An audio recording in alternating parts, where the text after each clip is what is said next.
welcome back, everyone. This is Mary McCauley from Married to Real Estate. Unfortunately, Mary Forster is a little under the weather today, so she won't be joining us.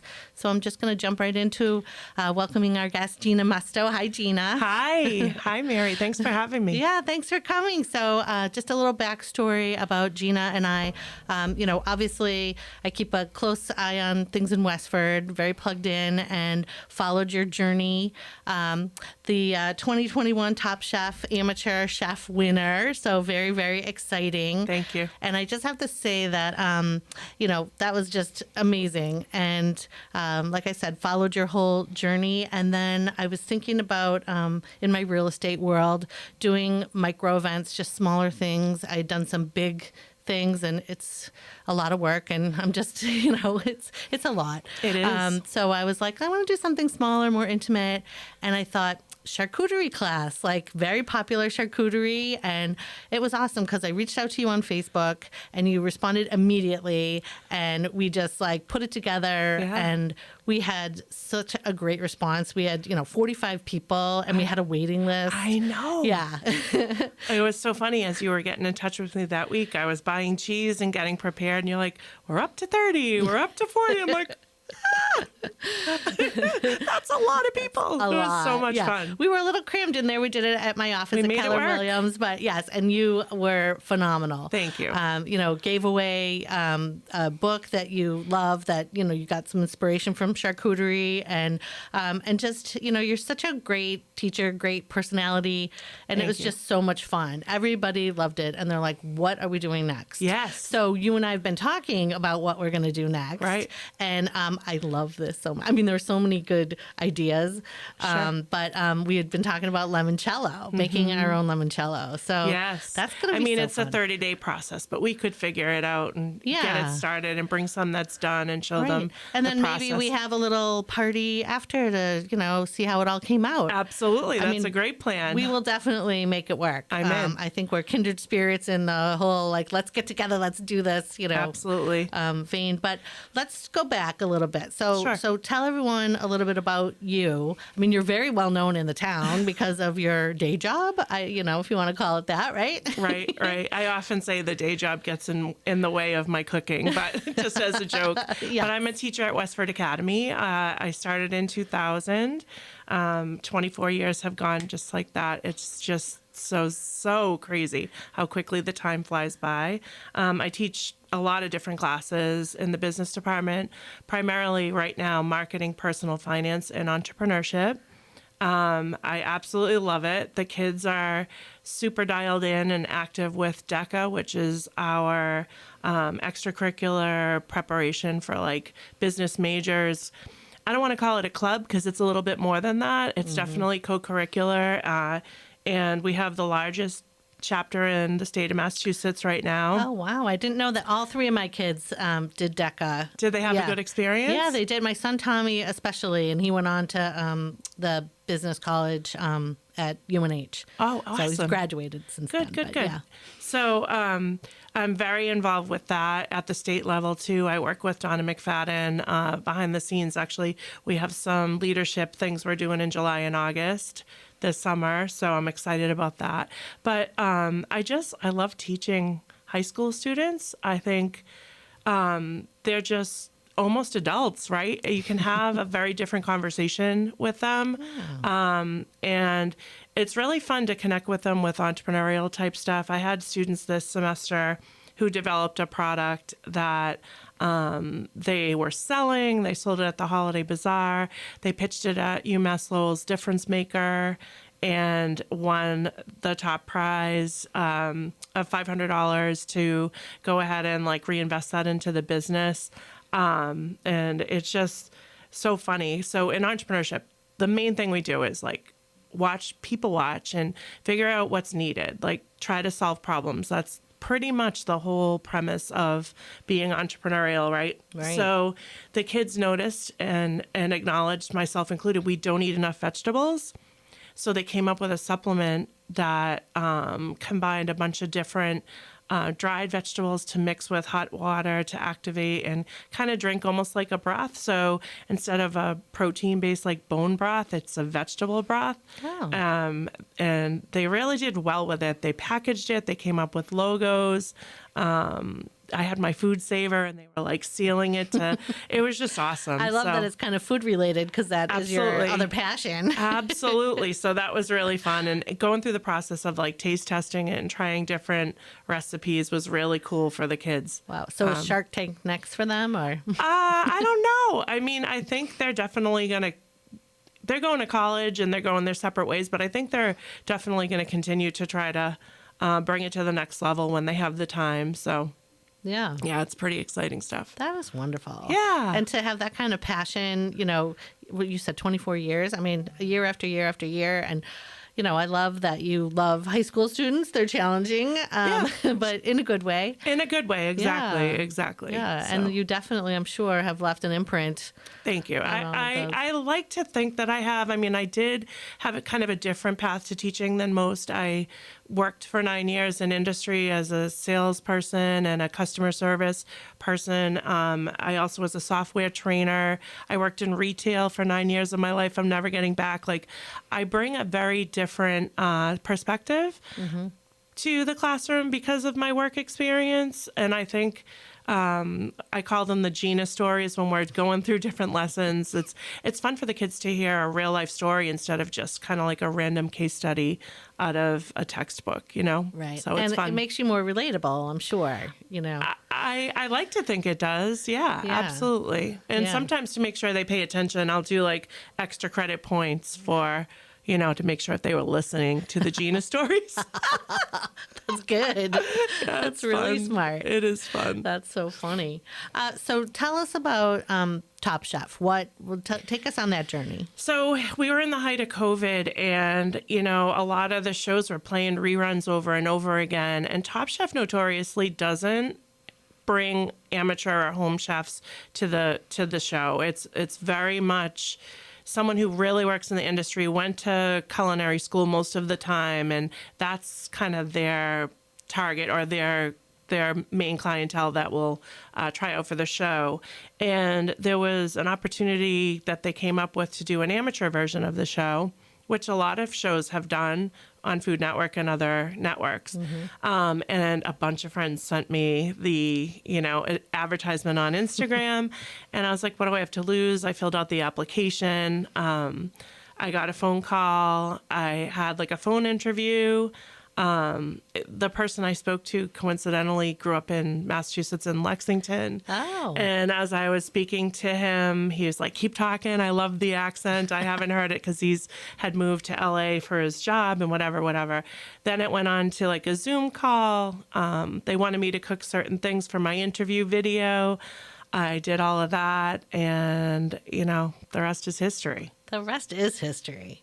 I Yeah. mean, that's just incredible. It was so much fun, honestly. When I got back after filming and talking, a good friend of mine said to me, so how was it? And I was like, it was amazing. Like, besides the birth of my children, it was like the most amazing thing I've ever done. He's like, that doesn't say very much about your wedding.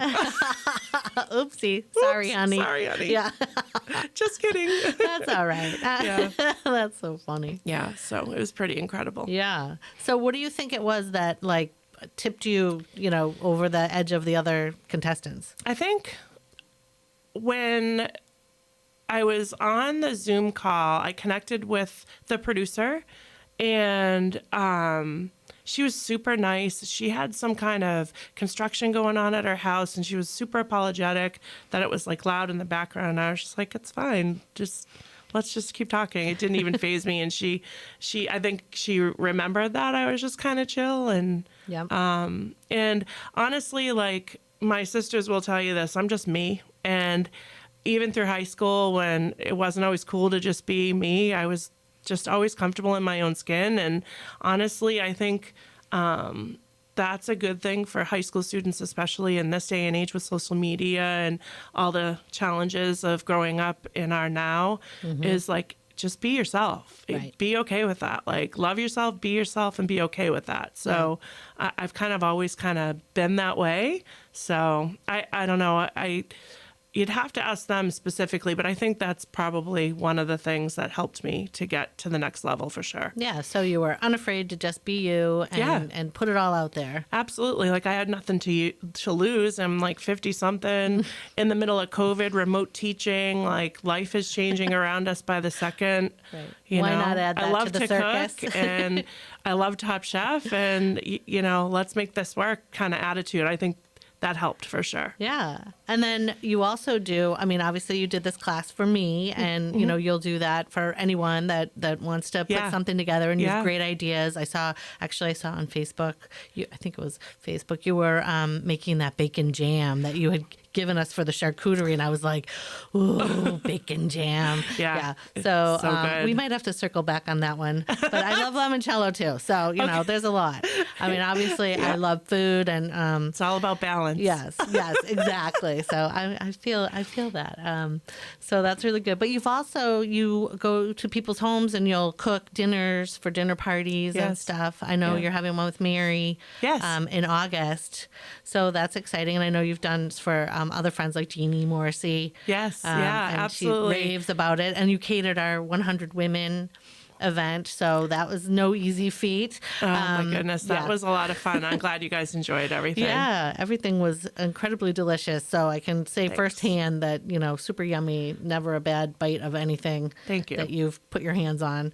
And so what else? We were just talking about a cooking show, possibly something that, you're in the back of your mind. Yeah. I cook so many different things, and I've been working on a cookbook for the last 3 summers. Ooh. And honestly, I'm just kind of overwhelmed because I'm not sure which direction. Like, I've got everything all typed out and thought through, and I'm just trying to figure out like which recipes are going to make the cut and how I'm going to approach it. I'm no Bobby Flay by any stretch of the imagination, but I do cook a bunch of different things, and I'm not really sure how to orchestrate, what should be in the book or which specific recipes make the cut. Sounds like it should be a series. The new Barefoot Contessa. Oh my God. Westford Contessa. Oh my God. I love Ina Garten. She's something special. I love her. Yeah. But I could see that. I could see, you have the perfect personality for going on to, pursuing this at a high level. Oh, thank you. You're sweet. Thank you. I'm excited. So I want to know when the book comes out. Absolutely. When you'll the book signing get a is. complimentary copy for sure. For sure. All right. Well, that sounds good. So what else is going on in your world? I just am trying to. Oh, sourdough is like my new passion. I saw that. You just did that. The muffins that I brought Yes, actually have I some have them. sourdough in them. It's sourdough discard. So, do you know anything about sourdough? I just know it sounds complicated. You have to start things early and wait, which I don't have any patience for, but I love sourdough. It's like my most favorite bread ever. Oh, okay. Good to mental note. Okay. So sourdough, it's time consuming, but there's a lot of hands-off time because you just have to let time do its job. With my starter is just an equal mix of flour and water that takes bacteria out of the air and becomes natural yeast. I'm no biologist, but I know that's how it works. And you have to feed it with flour and water and take out of it, which we call discard. And some people will throw that away. I hate throwing food away. So there are hundreds of thousands of discard recipes. Like I make pancakes with it. Wow. I've made bagels with it, focaccia with it. And I put some in the blueberry and raspberry muffins that I made earlier. So when it's active, it's bubbly and it's a natural yeast. And when it's not active, we call it discard. And you can leave it in your fridge, and it's awesome. So what does it add to like the muffins or? It adds like moisture and a little bit of like tanginess. Tangy, yeah. And then depending upon how old it is and how like strong it is, it could be a little bit too sour. So you have to balance it with, that's what baking is, right? It's chemistry. You have to make sure that every ingredient has a role and is getting along with everyone else in the batter, and, right? and in the right amounts, right? Which is honestly something I never really loved about baking, whereas in cooking, you can be a little bit more spontaneous and just kind of go with your gut. That's me. Yeah, Yeah, and I I can't love that bake. about cooking, but I'm respecting that baking actually requires a little bit more diligence and care and measuring, which, as I'm older, I'm okay with that. As a younger person, no thank you. Way too many steps. And, sometimes, especially with flour, when you're measuring it, if you don't measure by grams, I'm telling you right now, the scale, it's $20 on Amazon, best investment ever. Because if you and I both took a cup of flour, we would have totally different measurements. So the way people that we don't sift it anymore. I mean, you can buy Yeah. sifted flour, but Right. like as a kid in home ec, Right. I remember that little thing. Yeah. But when you take it out and you don't pack it or you aerate it or whatever, your cup of flour and my cup of flour are definitely going to be different weights and it will change the recipe. Yeah, it will. I had no idea, but Yeah. that's how precise baking is. Yeah. And a lot of people, I always hear that they like buy a starter, or that I always thought you had to buy a starter for. You can. A lot of the people I follow on TikTok actually have, a little micro bakery or a sourdough business, and they'll take their discard and dry it out and pulverize it and then sell it. Oh. So then you can reactivate their starter, and it's actually a pretty lucrative business for a lot of these people because they'll see and follow what you're making, and then they get a piece of that. It's a live thing. I know it's funny to say that, but it is. Yeah. Like Sally, my sourdough, she's alive and kicking. Sally And I've shared her sourdough. many Love times, that. and it's funny because she was just created in my kitchen by following some directions and being patient, right? So Yeah. That's Yeah. really funny. Yeah, it is What funny. were those little things? Those like a Tamagotchi thing, and it was like a little like electronic baby my you could God. like feed and do, and Oh my that's God. what I feel like your Sally sourdough is. When you described that, I was thinking, oh my gosh, Yeah, it it's just like doesn't a pet have rock on steroids. Yeah, but it then just you get to doesn't make have bread an with alarm, though. That Yeah. doesn't have the alarm. It will show you in different ways that it's hungry. And Yeah. But I remember we had one of those, not a Tamagotchi, but it was a different version that my daughter got for Christmas, and it woke us up in the middle of the night one time. that didn't go well. Yeah, right. That's hilarious. So, what have you learned, do you think, in your journey, whether teaching or food, or what's your biggest takeaway? Wow, that's a great question. I think I have a couple. I mentioned it a little bit earlier. Just be yourself and be okay with who you are and own who you are. But I think also something that is very important with teaching is just because you're a teacher doesn't mean you're all knowing and you know everything. There are going to be questions and there are going to be challenges, and it's okay to tell kids, I'm not sure, but let me get back to you. And I think one of my professors at Southern New Hampshire University brought that up in a lesson when we were in like teacher school or in my master's program. And it resonated with me because I think it's so important. The kids need to be able to acknowledge when they're wrong or acknowledge when they don't know and be okay with that and make the deliberate choice to go figure it out. Yeah.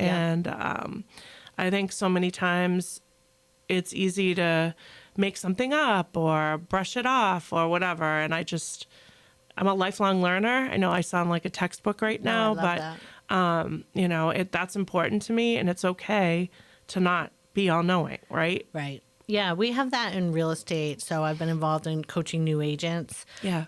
And that's one of the things, just say, I'll take it back to the team and find out the answer for you. It's okay because in, our business, like life and everything else, no two things are necessarily the same. There's no guarantee that every real estate transaction is even going to be close to the Right. last one you did. And so we're constantly learning too. And that's one thing that, I love about where I am at Keller Williams, learning and learning based and evolving like that is very important and very valued. Absolutely. So it's good to see that, it is in other aspects of life too, and it's stuff that you don't necessarily think about, but when that concept, like you said, comes, someone says that to you, and it gives you permission to not be the know-it-all, not know, and it's okay that you don't know the answer. And think about that in life from a very young age. Who likes the know-it-all? Right, nobody. Who respects and listens? I mean, I don't know. It just, that's not someone I want to be known as or feel like I am, so Yeah. I'm okay with not being all knowing. It's actually fine. Right. And it's part of the journey, right? Absolutely. And then who do you meet along the way that then, that you either learn from or they learn from you? Absolutely. That's always a nice aspect of all of that. And I bet in real estate, the more that I'm thinking about this, like every transaction is its own unique beast, right? It really is. You're dealing with different people, different times, a lot of variables that you have absolutely no control over. Mm-hmm. So I think, just being okay with, I'm not sure, let me get back to you on that. Yep. Definitely is helpful in your line of work, for sure. And I think being solution-based, goes along hand in hand with that. Mm-hmm. And I think that that makes a good realtor. That probably makes a good teacher, makes a good chef, I'm sure, to figure it out. And, and not be afraid to, okay, that didn't work. Right. Like you brought these beautiful muffins, but how many recipes have you tried to get to this, right? Absolutely. And fail forward. Yeah. No risk, no reward, right? Yeah. That's just a life lesson too. So what would you tell someone that looks at your story on the cooking side and is like, someday I want to be Top Chef Amateur, the winner? Yeah, I would say, and I would tell my younger self this, jump in. What are you waiting for? If you watch a lot of these personalities on television, they're just normal people, and I wish I would tell my younger self, start sooner. Like, I know the technology wasn't necessarily as it is with our iPhones and the tripods and CapCut and TikTok and all of these different resources that we now have, but I kind of wish I started sooner. Not to negate what I've accomplished at Westford Academy and the classroom and softball field and some of the roles that I've had over the years, because I don't want to not like go back and erase that. That's not what I mean. Yeah. But I just wish that I took the chance sooner and put myself out there a little bit sooner for sure. Why do you think you didn't? We were raising our kids, we were paying our bills. It just never really occurred to me that would be something I should be prioritizing at that point.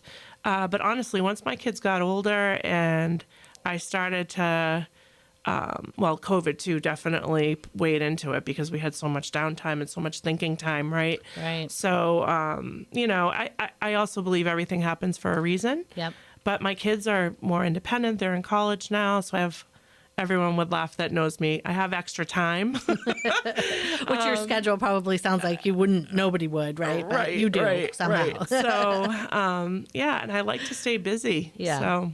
Well, I have to say, kudos to you for recognizing opportunity, because I think opportunities are everywhere all the time.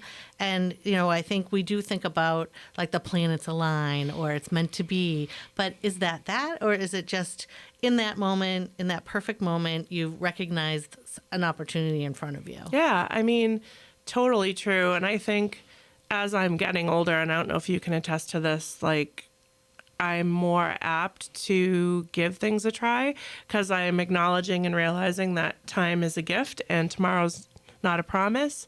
And, you got to just be with where you are now and make things work and go with makes you happy in the moment, because tomorrow's no promise for sure. Yep, I agree with that 1,000%. And I think that's a really good way to look at it. Yeah. So, Gina, is there anything else you want to cover today?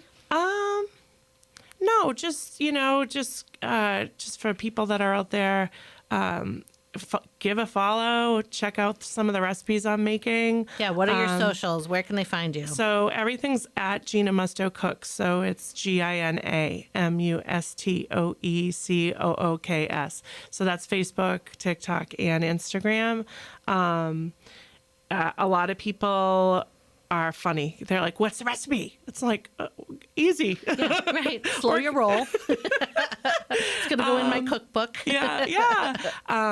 But I'm having a lot of fun with that. Yeah. There's obviously there's some benefit to having a lot of followers and having sponsorships. I'm okay with doing what I'm doing and sharing stuff with people that I know and building it in a slow roll. Like I'm in no rush to be internet famous and give up my teaching job. That's not what I'm about. I really enjoy sharing food. Like that's what I do. If I can combine my teaching and my cooking skills as a hobby/business when I retire from teaching, I'm going to do it for sure. It's funny. You're thinking about a second career in retirement, and then you'll take off. I don't know. We'll see. We'll see. Even bigger. Well, thank you so much. And anyone out there that is catering anything or wants to have a dinner party or a class or anything, reach out to Gina. Absolutely. She will immediately respond. So I love you, Gina. Love you back. Thank Thanks you for so having me. much. This was a lot of fun. All right. Bye, everyone. Bye-bye. Mary, Mary,